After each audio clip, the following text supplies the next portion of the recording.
चलिए, sorry for interruption, पता नहीं वीडियो अचानक से कट हो गया। तो चलिए अब हम लोग नेक्स्ट ये पार्ट हो जाएगा, शायद पार्ट 2 मैं इसे बना दूंगा, आप लोग देख लीजिएगा किस हिसाब से अपलोडेड है। तो अब देखिए एनर्जी गिविंग फूड कौन कौन है, 3 है। कार्ब है, प्रोटीन्स है, और तीसरा क्या हो गया, फैट। फैट का ही एक अदर नाम क्या होता है, लिपिड्स। हिंदी नाम क्या हो जाएगा आपका, कार्ब का कार्बोहाइड्रेट, प्रोटीन का प्रोटीन ही होगा, और फैट का क्या हो जाएगा, वसा। बट आप लोग जो भी कार्बोहाइड्रेट लिए, जैसे कि चावल खाएं और आप आलू वगैरह खाएं, तो किस रूप में रहता है, तो कार्बोहाइड्रेट का जो लार्ज मॉलिक्यूल होता है, जो कॉम्प्लेक्स मॉलिक्यूल होता है ना, वो स्टार्च के रूप में होता है। किस रूप में होता है, स्टार्च के रूप में। और ये स्टार्च जो है आगे जाकर के टूट जाता है माल्टोज में। किसमें टूट जाता है, माल्टोज में। अब फिर यही माल्टोज आगे जाकर फिर से टूट जाएगा किस रूप में, ग्लूकोज के रूप में। और ये ग्लूकोज से ही हमें क्या मिलेगा, आपके बॉडी को एनर्जी मिलेगा, यानी कि ऊर्जा मिलेगा। तो हम लोग बोल सकते हैं कि कार्बोहाइड्रेट का सिंपल मॉलिक्यूल यानी कि सरल अणु क्या हो गया आपका, ग्लूकोज हो गया। ठीक है, ग्लूकोज का जटिल अणु, तो ग्लूकोज का जटिल अणु कार्बोहाइड्रेट या तो स्टार्च बोलिए, ग्लूकोज का जटिल अणु हो गया स्टार्च, और स्टार्च का सरल अणु क्या हो गया, ग्लूकोज। तो स्टार्च हमें किस रूप में एनर्जी देते हैं, किस रूप में ऊर्जा देते हैं, तो ये ऊर्जा देते हैं हमें ग्लूकोज के रूप में। सेकेंड नंबर पर आइए प्रोटीन। अगर आप दाल वगैरह लिए, ठीक है, दाल पिए हैं, दाल खाएं, ठीक, तो प्रोटीन जो होते हैं वो आगे चल करके किस में बदल जाते हैं, तो ये प्रोटीन टूट जाते हैं पेप्टोन्स या तो पेप्टाइड्स में। पेप्टोन या तो पेप्टाइड्स, हिंदी नाम बिल्कुल सेम है, पेप्टोन या तो फिर हम कहेंगे पेप्टाइड में। पेप्टाइड, पेप्टोन या तो पेप्टाइड में। आपने जो भी प्रोटीन खाया, ठीक है, तो वो प्रोटीन आपका किस में टूट गया, पेप्टोन या तो पेप्टाइड में टूट गया। और आगे चल करके फिर से यही पेप्टाइड किस में टूट जाता है, एमाइनो एसिड में टूट जाता है। एमाइनो एसिड्स, हिंदी नाम अमीनो अम्ल बोलेंगे, अमीनो अम्ल में टूट गया। तो यहाँ पर मैं बोल सकता हूं कि कार्बोहाइड्रेट का एनर्जी गिविंग फूड क्या हो गया, ऊर्जा देने वाला क्या हो गया, ग्लूकोज हो गया। कार्बोहाइड्रेट किस रूप में हमें ऊर्जा देती है, ग्लूकोज के रूप में ऊर्जा देती है। प्रोटीन हो गया, आपने प्रोटीन लिया तो प्रोटीन किस रूप में ऊर्जा दे रही है, अमीनो अम्ल के रूप में दे रही है ऊर्जा। थर्ड नंबर पर आपका हो गया फैट या तो हम लोग बोलेंगे लिपिड्स, हिंदी नाम इसका क्या हो जाएगा, वसा। तो ये आपका टूट जाता है फैटी एसिड्स में टूट जाता है, और साथ में किस में टूट जाता है, ग्लिसरॉल में टूट जाता है। हिंदी नाम क्या हो जाएगा, फैटी अम्ल हो जाएगा, यानी कि वसई, वसई अम्ल हो जाएगा, वसई अम्ल हो जाएगा, और साथ में किसमें, ग्लिसरॉल में टूट जाएगा, ग्लिसरॉल। चलिए अब फिर से एक बार रिवाइज करते हैं। कार्बोहाइड्रेट का ऊर्जा देने वाला भोजन क्या हो गया, ग्लूकोज। कार्बोहाइड्रेट किस रूप में ऊर्जा देती है हमें, ग्लूकोज के रूप में। प्रोटीन किस रूप में ऊर्जा देती है, अमीनो अम्ल के रूप में ऊर्जा देती है। ठीक उसी प्रकार से अगर फैट लीजिएगा, वसा लीजिएगा, तो हमें जो ऊर्जा मिलती है वो वसई अम्ल और ग्लिसरॉल के रूप में ऊर्जा मिलती है। ऊर्जा देने वाले 3 फूड हो गए, कौन कौन, कार्बोहाइड्रेट 1 नंबर पर, 2 नंबर पर प्रोटीन, और 3 नंबर पर आपका क्या हो गया, फैट, लिपिड्स। और energy, non energy giving food जो कि हमें ऊर्जा नहीं देते, कौन कौन हो गया आपका, वाटर, पानी से कभी भी आपको ऊर्जा नहीं मिलेगा। दूसरी बात कि विटामिन, विटामिन से भी आपको ऊर्जा नहीं मिलेगा। तीसरी बात कि मिनरल्स, मिनरल से भी आपको ऊर्जा नहीं मिलेगा। बहुत लोग देखिएगा फास्टिंग किए हुए होते, उपवास किए हुए होते, और उपवास के दौरान वो पानी पीते हैं, तो क्या उसके बॉडी को एनर्जी मिलता है क्या, बिल्कुल नहीं। सिर्फ वो सभी मेटाबॉलिज्म रिएक्शन को बढ़ावा देने का काम करते हैं। चलिए इसको जल्दी से आप स्क्रीनशॉट ले लीजिए। कार्बोहाइड्रेट किस रूप में ऊर्जा दे रही है, ग्लूकोज के रूप में। प्रोटीन टूटा किस में, पेप्टोन, और फिर यही पेप्टोन किस में टूटेगा, अमाइनो एसिड, अमीनो अम्ल में, और तब जाके अमीनो अम्ल से हमें ऊर्जा मिलेगा। उसी प्रकार से वसा जो है वसई अम्ल में टूटेगा, तब जाके हमें क्या मिलेगा, ऊर्जा मिलेगा। चलिए आप इसे स्क्रीनशॉट ले लीजिए।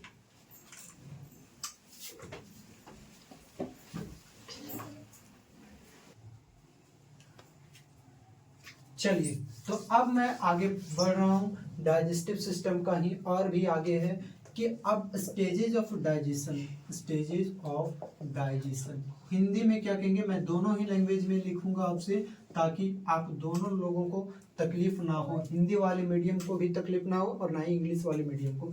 स्टेजेज ऑफ डाइजेशन हिंदी में हम लोग कहेंगे पाचन के चरण, कितने चरण है पाचन के चरण। तो सबसे पहली बात तो आप पचेगा आपका भोजन जब आप उसे कहाँ पर लीजिएगा, मुंह में लीजिएगा। आप खाना जब मुंह में डालिएगा तब वहीं से ना आपका भोजन का पाचन शुरुआती होगा। तो आपका 1 नंबर पर जो आ जाएगा वो आपका क्या हो जाएगा, इंजेक्शन हो जाएगा, यानी कि हिंदी में क्या कहेंगे, अंतर्ग्रहण कहेंगे। अंतर्ग्रहण, अंतर्ग्रहण में क्या हो जाएगा, भोजन को मुंह में लेना, भोजन को कहाँ पर लेना, मुंह में लेना। यही आपका क्या कहला जाएगा, शुरुआती चरण है। सबसे पहली बात कि आप भोजन को क्या करिएगा, intake of food in mouth, intake of food in mouth, अंग्रेजी वाले लिख लीजिएगा, intake of food in mouth, भोजन को मुंह में लेना ही क्या कहलाएगा, अंतर्ग्रहण। अब जैसे ही आपने भोजन को मुंह में लिया उसके बाद आप क्या करने लगिएगा, भोजन को मुंह में चबाने लगिएगा। तो जैसे ही चबाना शुरू हो गया, तो जब आप भोजन को मुंह में लिए थे उस टाइम भोजन का बड़ा बड़ा मॉलिक्यूल था, आपने डाला यहाँ पर, जैसे ही यहाँ पर चेविंग करने लगे, चबाने लगे, तो भोजन का बड़ा बड़ा मॉलिक्यूल स्मॉल मॉलिक्यूल में टूटने लगा ना।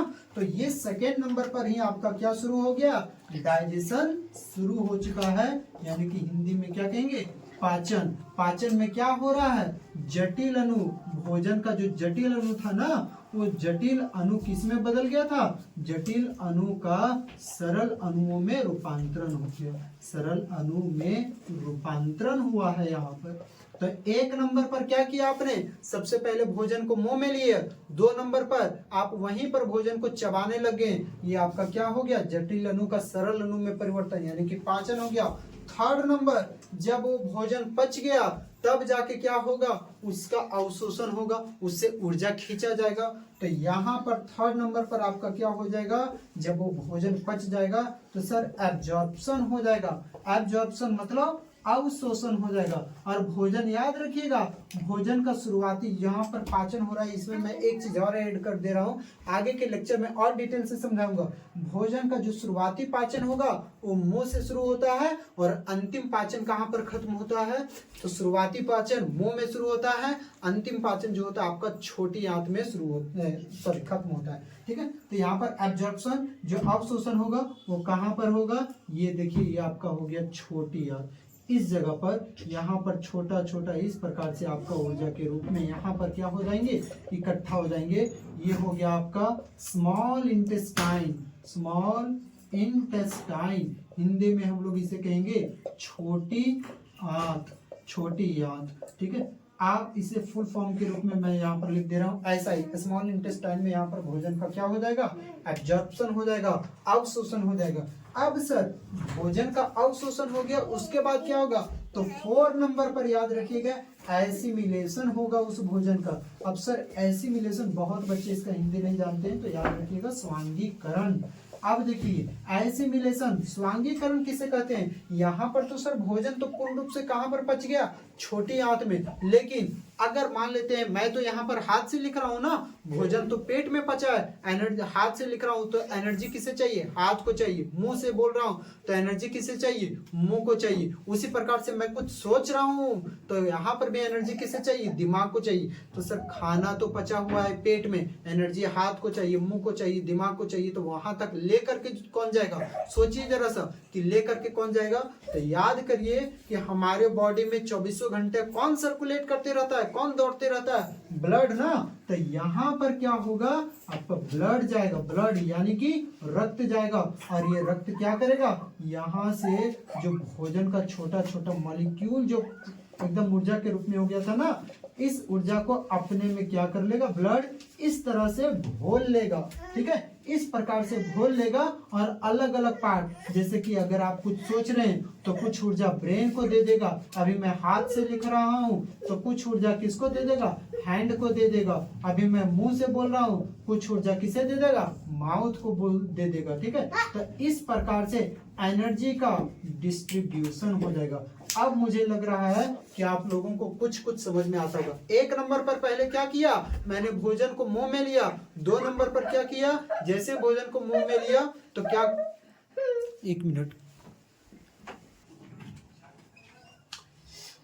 चलिए कुछ बच्चे हैं डिस्टर्ब कर रहे हैं बार बार, आप चलिए हम लोग नेक्स्ट बढ़ते हैं। 1 नंबर पर पहले मैंने क्या लिया था, सबसे पहले तो मैंने भोजन को मुंह में लिया, भोजन को जैसे ही मुंह में लिया तो उसे क्या करने लगा, मैं चेविंग करने लगा, चबाने लगा। आप याद करिए, भोजन का जटिल अणुओं का सरल अणुओं में परिवर्तन हो रहा है ना, मैंने चबा रहा है ना, मैं चबा रहा हूं, तो भोजन का जटिल अणु कॉम्प्लेक्स जो मॉलिक्यूल है वो सिंपल मॉलिक्यूल में टूट रहा है। यही तो आपका क्या हो गया, आपका डाइजेशन हो गया। थर्ड नंबर पर जब डाइजेशन हुआ तो उसे क्या करना होगा, उसे एब्जॉर्ब भी तो करना होगा। तो शुरुआती पाचन तो सबसे पहले मुंह में शुरू होता है, ठीक, और अंतिम पाचन कहां पर खत्म होता है, आपका छोटी आंत में। तो क्या कहते हैं हिंदी में, दीर्घ रोम। यहाँ पर ये जो स्मॉल मॉलिक्यूल है, सिंपल मॉलिक्यूल है, वो यहाँ पर जाके इकट्ठा हो जाते हैं। अब यहाँ पर तो इकट्ठा हो गए, बट एनर्जी तो मेरे मुंह को चाहिए। अभी मैं लिख रहा हूं तो मेरे हाथ को चाहिए, सोच रहा हूं तो ब्रेन को चाहिए, चल रहा हूं तो पैर को चाहिए। तो वहां तक एनर्जी कौन लेकर के जाएगा, पचा तो पेट में है, बट एनर्जी तो सभी जगह डिस्ट्रीब्यूट करना है ना। तो एनर्जी को लेकर के कौन जाएगा, एनर्जी को लेकर के जाएगा ब्लड। तब क्या करेगा, ब्लड यहाँ पर जाएगा और इन सभी से ब्लड क्या करेगा, इन सभी से अवशोषित करेगा एनर्जी को, और यहाँ पर अपने में ब्लड घोल लेगा और यही एनर्जी को ब्रेन के पास पहुंचा देगा, हैंड हाथ के पास पहुंचा देगा, माउथ मुंह के पास पहुंचा देगा। यही आपका क्या हो गया, स्वांगीकरण। और 5 नंबर पर अब क्या, आपने जितना भी खाना खाया क्या वो सारा खाना पच गया क्या, नहीं सर, बिल्कुल नहीं, वो सभी के सभी खाना नहीं पचे हैं। तो उसका क्या होगा, कुछ कुछ खाना जो नहीं पचता है उसे तो हम लोग अंदर में रख नहीं सकते हैं, उसे बाहर कर दिया जाता है वेस्ट प्रोडक्ट को। तो मतलब हो जाएगा एक्सक्रेशन, हिंदी में हम लोग कहेंगे उत्सर्जन। उत्सर्जन में क्या होगा, जो अपचित भोजन रहेंगे, अपचित भोजन मतलब जो भोजन नहीं पच पाया उस भोजन को क्या करेंगे, अपचित भोजन को हम लोग शरीर से बाहर कर देंगे। ठीक है, तो ये हो गया आपका डाइजेस्टिव सिस्टम, यानी कि डाइजेशन का हम लोग बोल सकते हैं एक प्रकार के चरण। 1 नंबर में क्या किया मैंने, इंजेक्शन किया यानी कि अंतर्ग्रहण किया। 2 नंबर पर डाइजेशन किया यानी कि पाचन किया। 3 नंबर पर जो भी पाचित हुआ उस पचित भोजन से मैंने क्या किया, ऊर्जा अवशोषित किया, एसिमिलेशन स्वांगीकरण, और उस ऊर्जा को फिर मैंने क्या किया, बॉडी के अलग अलग पार्ट तक पहुंचाया गया। किसके द्वारा, ब्लड के द्वारा पहुंचाया गया, रक्त के द्वारा। और 5 नंबर पर जो खाना नहीं पच पाया वो खाना क्या हो गया, वो खाना बाहर हो गया। आप इसे जल्दी से स्क्रीनशॉट ले लीजिए, फिर मैं इसे मिटा देता हूँ। चलिए,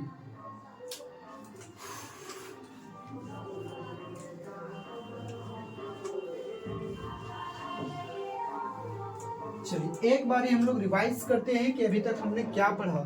रिवीजन करते हैं, क्विक सा रिवीजन। ओके, चलिए, फर्स्ट नंबर पर हमने पढ़ा डाइजेशन, डाइजेस्टिव सिस्टम पढ़ा।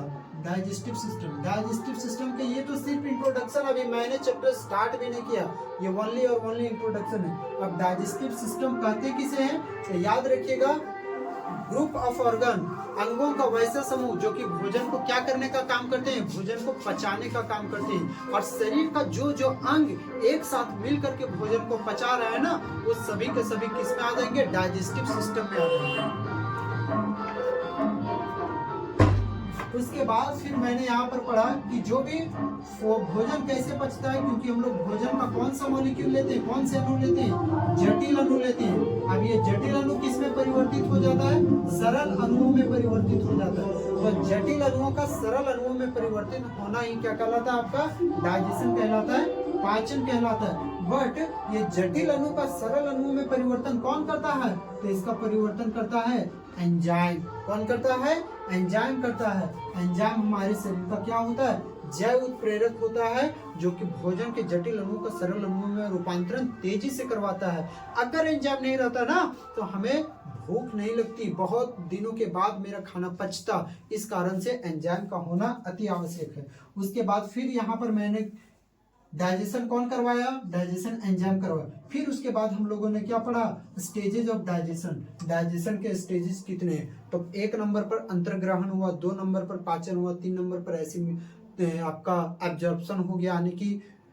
अवशोषण हुआ, 4 नंबर पर एसिमिलेशन यानी कि स्वांगीकरण हुआ, 5 नंबर पर जो खाना नहीं पचा उसे हम लोग एक्सक्रिएट कर दिए यानी कि उत्सर्जित कर दिए, जो भी खाना नहीं पचा अपचित भोजन को। अब यहाँ पर एक और इंटरेस्टिंग फैक्ट याद रखिएगा कि एनर्जी जो गिविंग फूड होते हैं वो 3 होते हैं। कौन कौन होते हैं, CPF यानी कि कार्बोहाइड्रेट, प्रोटीन और फैट, ये तीनों जो होते हैं वो एनर्जी गिविंग फूड होते हैं। आज के बाद याद रखिएगा, वाटर से एनर्जी नहीं मिलता है, विटामिन से एनर्जी नहीं मिलता है, मिनरल से एनर्जी नहीं मिलता है। तो अब हम लोग नेक्स्ट क्लास में पढ़ेंगे बच्चा कि किस प्रकार से डाइजेशन, एक एक करके हम लोग पूरा बढ़िया से डिटेल में पढ़ेंगे। तब तक आप इन सभी चीजों को रिवाइज करते रहिएगा। Thank you so much.